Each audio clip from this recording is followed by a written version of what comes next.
তাদের আসলে কি বলবো, শীতের মধ্যে এমন অবস্থা। তারপরে আমি যে ক্যামেরাটাতে যে করতেছি, যে ফোনটা দিয়ে ধরে থাকছি, হাতের অবস্থা অনেক খারাপ হয়ে গেছে একদম, কি বলবো। তারপরে আমি আপনাদেরকে, হ্যাঁ, শুধুমাত্র আপনাদের জন্য আমি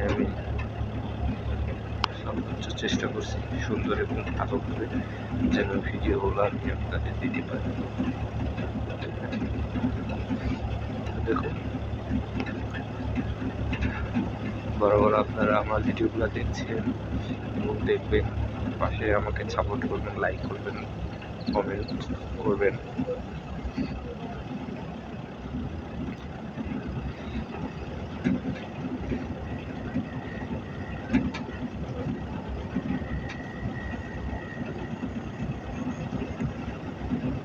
আপনারা ভিডিওগুলো দেখবেন, মাঝে মাঝে যখন রিপ্লেগুলো আসবে আমাদের ভিডিওর সামনে, দেখবেন আসলে আমি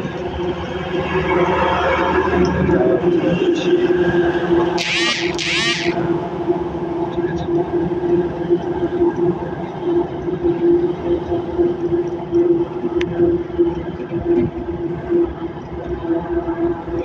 ছিল কাজ দেখা যাচ্ছে না, চেষ্টা করবো, দেখানোর চেষ্টা করছি। আসলে আলোর জন্য দেখা যাচ্ছে না, এইটাও দেখা যাচ্ছে যে আমরা দেখতে পাচ্ছি সুন্দরভাবে চকগৌরী বাজার। হ্যাঁ, দেখুন চকগৌরী বাজার, দেখুন আসলে যারা আসলে এই এলাকা তারা চিনবেন, বা বিভিন্ন জায়গা থেকে যারা আসে বাজারে, বা পরিচিত অনেক সময় চেনা জানা থাকে বিভিন্ন আত্মীয় স্বজনের বাসায় বা বিভিন্ন জায়গাতে যাওয়ার সময় বাজারগুলো, রাস্তাঘাট খেয়াল করে ব্যবসা বাণিজ্যের ক্ষেত্রে অনেকে যারা নওগাঁতে আসে মহাদেবপুর যান বা এই রাস্তায় চলাচল, আর নববাসী তো চিনবেনই অবশ্যই।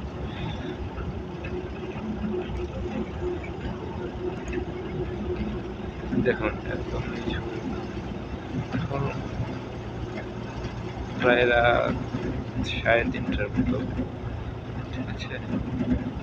একদম এই যে নাইট গার্ডে কাকা বসে আছে, এরা কিন্তু আসলে কি বলবো, মানুষের শুধু বেঁচে থাকার জন্য তাদের যে অর্থ প্রয়োজন, যে এত কষ্ট করতে পারে শীত বলো গ্রীষ্ম বর্ষা, তারা কিন্তু রাত, হ্যাঁ, এভাবে চাতক পাখির মতো জেগে থাকে সামান্য কিছু তাদের অর্থের জন্য, তাদের জীবিকা নির্বাহের জন্য যে টাকা পয়সা প্রয়োজন।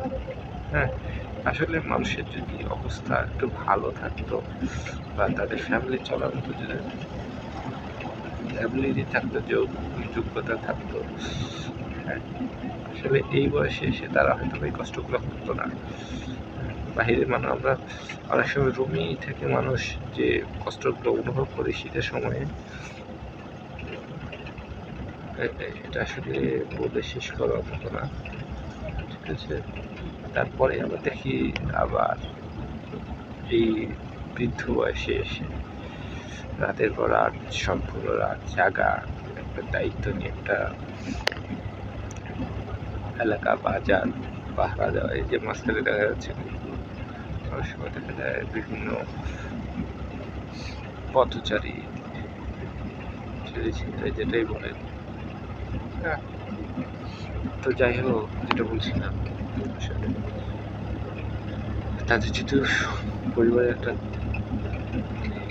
কি বলবো সচ্ছলতা থাকতো তাদের এই কষ্টগুলো আসলে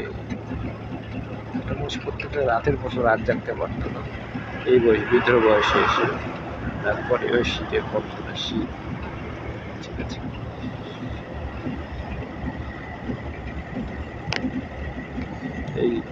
এই পরিহাস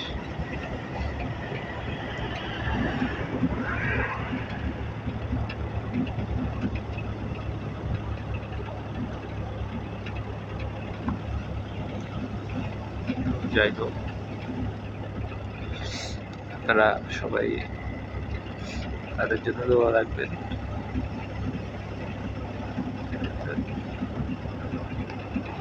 আসলে যে তারা পরিশ্রমী, তারা